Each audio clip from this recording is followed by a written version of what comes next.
If you were to somehow go back to the 70s and spend some time in Staten Island, it probably wouldn't take you long to hear about an urban legend of a man named Cropsey.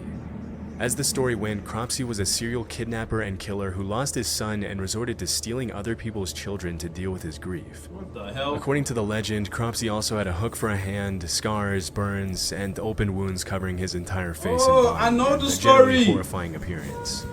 Considering the That's mass the areas story. of uninhabited woodlands, it's not all that unexpected that a tale like the legend of Cropsey would make it into the mainstream culture at some point. Unfortunately, this wasn't just a tall tale made up by Staten Island parents to keep their kids from venturing too far into the woods and getting lost. Although the legend has some obviously made-up elements such as the hooked hand and the horrifying scars and burns, at some point in the early 70s, children in Staten Island really did start disappearing. That's when the line between legend and reality started to blur, and the story of the real Cropsey immediately replaced the urban legend. This is the real story. Andre Rand was a man from Manhattan who was born in 1944 and moved to Staten Island in the late 60s. That is real picture. After working for 2 years at the infamously brutal Willowbrook State School for Children with Disabilities, Rand was arrested in 1969 and served over a year in prison for the attempted attack of a 9-year-old girl.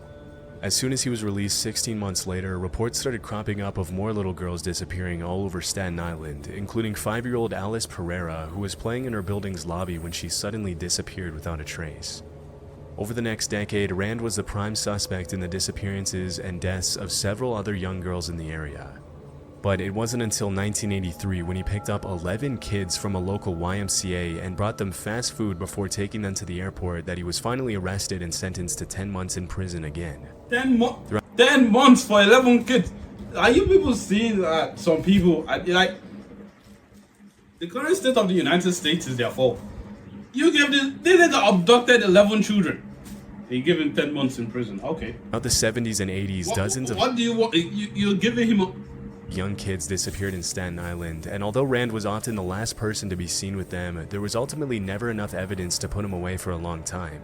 For many years, he would often be seen hanging around young kids, going on walks with them, and even taking them to lunch and dinner with him in local restaurants. Bro was just a creep, After bro. years of letting him walk the streets as a free man, police would finally have a breakthrough in the case in 1987 when they found undeniable evidence that Rand had been behind the disappearance and murder of Jennifer Schweiger, a 12-year-old girl with Down syndrome. Oh, no, In 1988, bro. he was sentenced to 25 years to life, and while he was behind bars, more and more evidence was found that tied him to several other